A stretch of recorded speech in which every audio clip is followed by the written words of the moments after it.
ॐ तव कथामृतं तप्तजीवनं कविभिरीडितं कल्मषापहं श्रवणमङ्गलं श्रीमदाततं भुवि गृह्णन्ति ये भूरिदा जनाः। श्री श्री रामकृष्ण कथामृत पंचम खंड पृष्ठ 94। गुह्य कथा ठाकुर श्रीरामकृष्ण और तांकर सांगपांग। भक्त माने निस्तब्ध होई बसिछन्ति। ठाकुर भक्त मानकु सस्नेह रे देखुछन्ति। निज वक्ष उपरे हाथ रखिले किछि कहिबे। श्रीरामकृष्ण नरेन्द्र आदि को एहा भितर दुई जण अछन्ति। जणे से भक्त माने अपेक्षा करुछन्ति पुणी कौन कहिबे। श्रीरामकृष्ण कहउछन्ति जणे से आउ जणे तांकर भक्त। भक्तर ही हाथ भांगी ताहार मध्य एही रोग होइछि बुझुछ। भक्त माने नीरवरे शुणुछन्ति। श्रीरामकृष्ण कहउछन्ति ए कथा काहाकु बा कहिबी, किए बा बुझिब। किछि समय परे ठाकुरे पुणी कथा कहउछन्ति। से मनुष्य होई अवतार होई भक्त मानक सहित आसन्ति। भक्त माने तांको सहित पुणी चली जाती। राखाल कहउछन्ति सेथिପାଇଁ आपण आम मानकु जेपरि छाड़ी देई चली न जाती। ठाकुर मृदु मृदु हसुछन्ति। कहउछन्ति बाउलर दल हठात आसिले, नाचिले, गाइले, पुणी हठात चलीगले। आसिले गले केही चिन्हिले नाही। ठाकुरंकर और समस्तंकर ईषत् हास्य। किछि समय चुप परे ठाकुर पुणी कहउछन्ति देह धारण कले कष्ट अछि। थरे थरे कहे आउ जेपरि आसिबाकु न हुए। तेबे कौन गोटाए कथा अछि। निमंत्रण खाई खाई आउ घरर भात बिरी डाली भल लागे नाही। आउ जे देह धारण करिबा एइटी भक्तंक पई। ठाकुरे भक्तंकर नैवेद्य, भक्तंकर निमंत्रण, भक्तंक संगरे विहार भल पाती। एही कथा कौन कहउछन्ति। ठाकुरे नरेन्द्र को सस्नेह देखुछन्ति। श्रीरामकृष्ण नरेन्द्र को कहउछन्ति चंडाल मांसर भार नहीं जाउथिला। शंकराचार्य गंगाजल नहीं निकटरे जाउथिले। चंडाल हठात तांको छुईदेला। शंकराचार्य विरक्त होई कहिले तू मते छुईदेलु। से कहिले प्रभु तुमे मते छुई नाह कि मु मध्य तुमको छुई नाही। तुमे विचार कर। तुमे कौन देह, तुमे कौन मन, तुमे कौन बुद्धि, तुमे कौन विचार कर। शुद्ध आत्मा निर्लिप्त।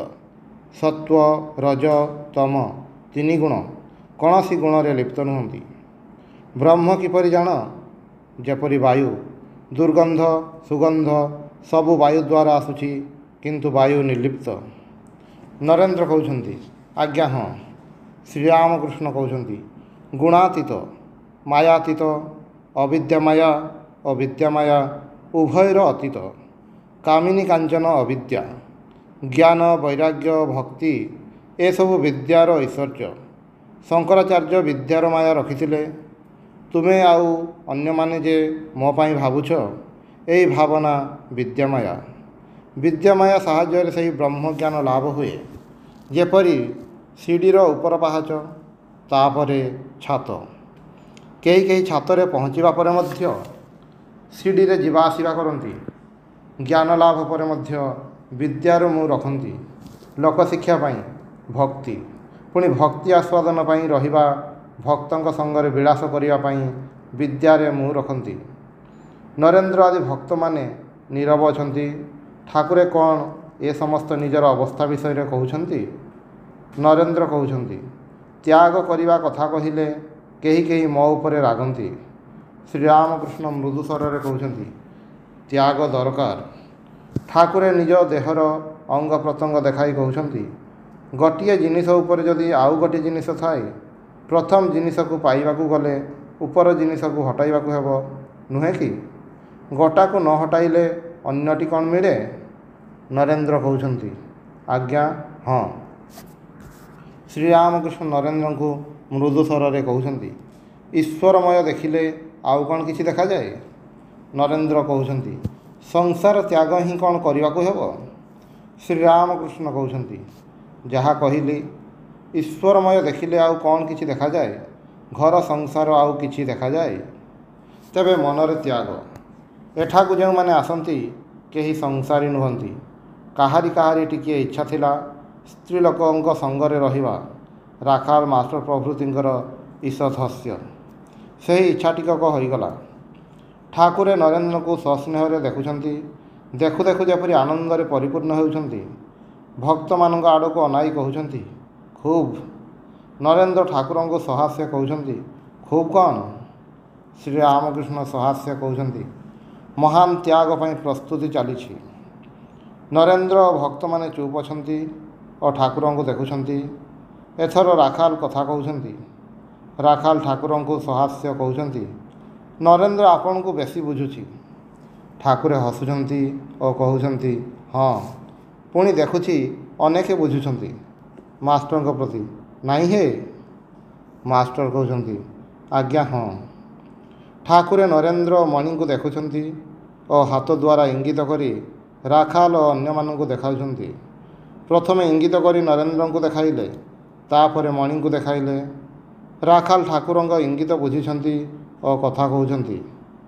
ରାଖାଲ ସହାସ୍ୟ ଶ୍ରୀରାମକୃଷ୍ଣଙ୍କ ପ୍ରତି, ଆପଣ କହୁଛନ୍ତି ନରେନ୍ଦ୍ରଙ୍କର ବୀରଭାବ ଆଉ ୟାଙ୍କର ସଖୀଭାବ?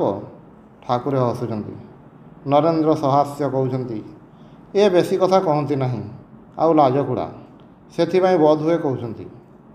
ଶ୍ରୀରାମକୃଷ୍ଣ ସହାସ୍ୟ ନରେନ୍ଦ୍ରଙ୍କୁ କହୁଛନ୍ତି, ଆଚ୍ଛା, ମୋର କି ଭାବ? ନରେନ୍ଦ୍ର କହୁଛନ୍ତି, ବୀରଭାବ, ସଖୀଭାବ, ସବୁ ଭାବ। ଠାକୁରେ ଏହି କଥା ଶୁଣି ଯେପରି ଭାବରେ ପୂର୍ଣ୍ଣ ହେଲେ। ବକ୍ଷରେ ହାତ ରଖି କ'ଣ କହୁଛନ୍ତି। ଶ୍ରୀରାମକୃଷ୍ଣ ନରେନ୍ଦ୍ର ଓ ଅନ୍ୟାନ୍ୟ ଭକ୍ତମାନଙ୍କୁ କହୁଛନ୍ତି, ଦେଖୁଛି ଏହା ଭିତରେ ହିଁ ସବୁ କିଛି। ନରେନ୍ଦ୍ରଙ୍କୁ ଇଙ୍ଗିତ କରି ପ୍ରଶ୍ନ କରୁଛନ୍ତି, କ'ଣ ବୁଝିଲୁ? ନରେନ୍ଦ୍ର କହୁଛନ୍ତି, ଯାହା କିଛି, ଅର୍ଥାତ୍ ଯେତେ ସୃଷ୍ଟ ପଦାର୍ଥ ସବୁ ଆପଣଙ୍କ ଭିତରୁ। ଶ୍ରୀରାମକୃଷ୍ଣ ରାଖାଲ ପ୍ରତି ଆନନ୍ଦରେ, ଦେଖୁଛୁ? ଠାକୁରେ ନରେନ୍ଦ୍ରଙ୍କୁ ଟିକିଏ ଗୀତ ଗାଇବାକୁ କହୁଛନ୍ତି। ନରେନ୍ଦ୍ର ସୁର କରି ଗାଉଛନ୍ତି। ନରେନ୍ଦ୍ରଙ୍କର ତ୍ୟାଗର ଭାବ ଗାଉଛନ୍ତି। ନଳିନୀ ଦଲଗତ ଜଲମତି ତରଲମ୍ ତଦ୍ବତ୍ ଜୀବନମ୍ ଅତିଶୟ ଚପଲମ୍ କ୍ଷଣମିହ ସଜ୍ଜନ ସଙ୍ଗତିରେଖା ଭବତି ଭାବାର୍ଣ୍ଣବ ତରଣେ ନୌକା। ପଦେ ଦୁଇପଦ ଗାଇବା ପରେ ଠାକୁରେ ନରେନ୍ଦ୍ରଙ୍କୁ ଇଙ୍ଗିତ କରି କହୁଛନ୍ତି, ସେ କ'ଣ? ସେ ସବୁ ଅତି ସାମାନ୍ୟ ଭାବ। ନରେନ୍ଦ୍ର ଏଥର ସଖୀ ଭାବର ଗୀତ ଗାଉଛନ୍ତି। ସଖୀରେ ଜୀବନ ମରଣ ଏଇ କି ବିଧାନ, ବ୍ରଜ କିଶୋର ଗଲେ ଚାଲି ବ୍ରଜବାସୀ ଛାଡ଼ିବେ ପରାଣ। ପାଇ ଅନ୍ୟ କିଶୋରୀ ଭୁଲିଲେ ମାଧବ ଗୋପକୁମାରୀ। କିଏ ଜାଣେ ସଖୀ ରସମୟ ପ୍ରେମିକ ହେବ ରୂପର ଭିକାରୀ। ଆଗରୁ ବୁଝିଲି ନାହିଁ ରୂପ ଦେଖି ଗଡ଼ି ଭୁଲି, ହୃଦେ ତା ଚରଣ ଧରି। ପରାଣ ହାରିବି ସଖୀ ଯମୁନାରେ ଝାସ ଦେଇ, ମୁଁ ଯେ ବିଷ ଦେବି ଖାଇ। ଅବା ତମାଳ ତରୁରେ ମରିବି ମୁଁ ଫାଶୀ ଦେଇ, ନୁହେଁ ତ ତେଜିବି ଜୀବନ ଶ୍ୟାମ ନାମ ଗାଇ ଗାଇ। ଗୀତ ଶୁଣି ଠାକୁରେ ଓ ଭକ୍ତମାନେ ମୁଗ୍ଧ ହୋଇଛନ୍ତି। ଠାକୁର ରାଖାଲଙ୍କର ଚକ୍ଷୁରୁ ପ୍ରେମାଶ୍ରୁ ବହିଯାଉଛି। ନରେନ୍ଦ୍ର ପୁଣି ବ୍ରଜଗୋପୀଙ୍କ ଭାବରେ ବିଭୋର ହୋଇ କୀର୍ତ୍ତନ ସୁରରେ ଗାଉଛନ୍ତି।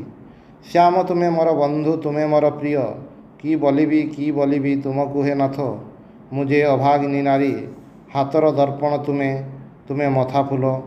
ଫୁଲ କରି ତୁମକୁ ମୁଁ ଖସିବି ଗଭାରେ, କେହି ନ ଦେଖିବେ ବନ୍ଧୁ ଲୁଚାଇବି ଯତନେ। ନୟନ ଅଞ୍ଜନ ତୁମେ, ମୁହଁର ତାମ୍ବୁଲ, ତୁମକୁ ଶ୍ୟାମ ଅଞ୍ଜନ କରି ନାଇବି ବନ୍ଧୁ। ଅଙ୍ଗକୁ ଚନ୍ଦନ ତୁମେ, ଗଳେ ଚନ୍ଦ୍ରହାର, ଶ୍ୟାମ ଚନ୍ଦନ ବଳି ଶୀତଳ ହେବ। ଅଙ୍ଗ ବନ୍ଧୁ ଶୀତଳ ହେବ, ଗଳାରେ ପିନ୍ଧିବି ବନ୍ଧୁ।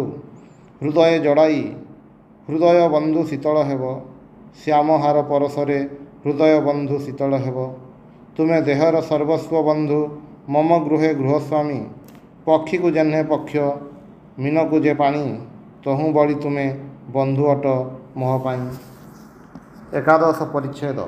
ଠାକୁର ଶ୍ରୀରାମକୃଷ୍ଣ କାଶୀପୁର ଉଦ୍ୟାନରେ ନରେନ୍ଦ୍ର ଓ ଅନ୍ୟାନ୍ୟ ଭକ୍ତଙ୍କ ସଙ୍ଗରେ।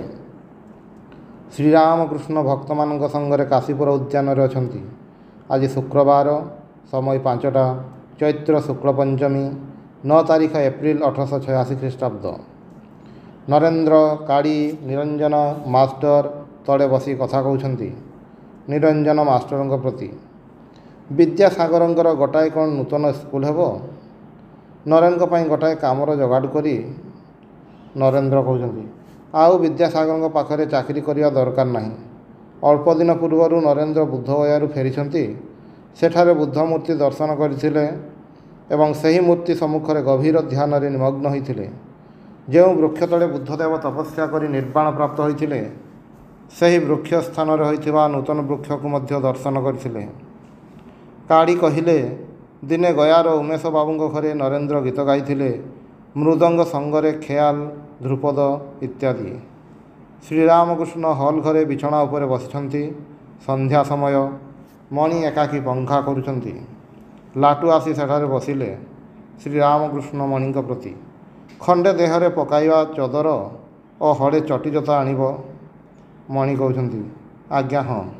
ଶ୍ରୀରାମକୃଷ୍ଣ ଲାଟୁଙ୍କୁ କହୁଛନ୍ତି, ଚଦର ଦାମ 10 ଅଣା ଓ ଜୋତା ସର୍ବମୋଟ କେତେ ଦାମ?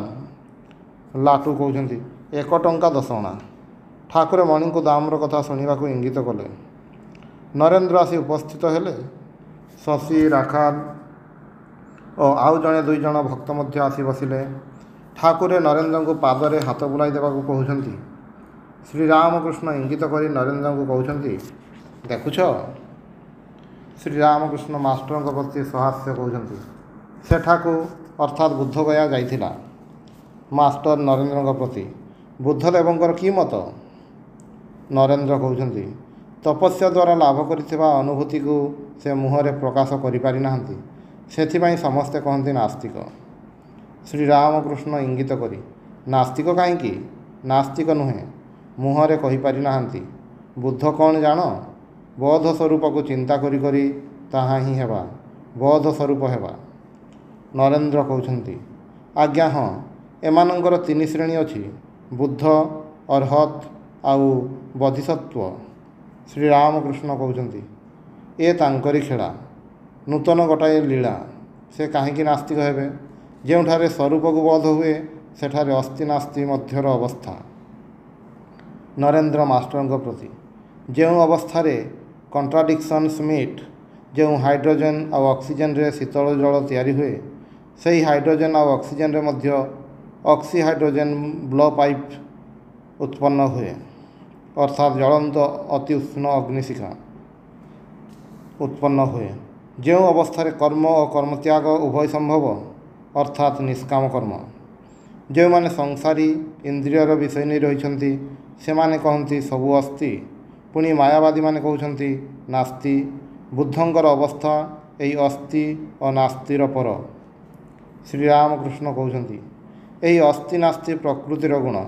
ଯଥାର୍ଥ ସତ୍ୟ ଅସ୍ତି ନାସ୍ତିର ଊର୍ଦ୍ଧ୍ୱରେ। ଭକ୍ତମାନେ କିୟତ୍କ୍ଷଣ ସମସ୍ତେ ଚୁପ୍ କରିଅଛନ୍ତି। ଠାକୁରେ ପୁଣି କଥା କହୁଛନ୍ତି। ଶ୍ରୀରାମକୃଷ୍ଣ କହୁଛନ୍ତି ନରେନ୍ଦ୍ରଙ୍କ ପ୍ରତି, ସେମାନଙ୍କର ଅର୍ଥାତ୍ ବୁଦ୍ଧଦେବଙ୍କର କି ମତ? ନରେନ୍ଦ୍ର କହୁଛନ୍ତି, ଈଶ୍ୱର ଅଛନ୍ତି କି ନାହାନ୍ତି ଏସବୁ କଥା ବୁଦ୍ଧ କହିନାହାନ୍ତି, ତେବେ ସକଳ ଜୀବମାନଙ୍କ ପ୍ରତି ତାଙ୍କ ହୃଦୟ ଦୟାରେ ପୂର୍ଣ୍ଣ ଥିଲା। ଗୋଟିଏ ବାଜପକ୍ଷୀ ଅନ୍ୟ ଏକ ପକ୍ଷୀ ଶିକାର କରି ତାକୁ ଖାଇବାକୁ ଯାଉଥିଲା। ବୁଦ୍ଧ ସେହି ପକ୍ଷୀଟିର ପ୍ରାଣ ବଞ୍ଚାଇବା ପାଇଁ ନିଜ ଦେହର ମାଂସ କାଟି ବାଜପକ୍ଷୀକୁ ଦେଇଥିଲେ। ଠାକୁର ଶ୍ରୀରାମକୃଷ୍ଣ ନୀରବ ଅଛନ୍ତି। ନରେନ୍ଦ୍ର ଅଧିକ ଉତ୍ସାହର ସହିତ ବୁଦ୍ଧଦେବଙ୍କର କଥା କହୁଛନ୍ତି। ନରେନ୍ଦ୍ର କହୁଛନ୍ତି, କି ବୈରାଗ୍ୟ! ରାଜାର ପୁଅ ହୋଇ ସବୁ ତ୍ୟାଗ କଲେ। ଯାହାଙ୍କର କିଛି ନାହିଁ, କୌଣସି ଐଶ୍ୱର୍ଯ୍ୟ ନାହିଁ, ସେମାନେ ଆଉ କ'ଣ ତ୍ୟାଗ କରିବେ?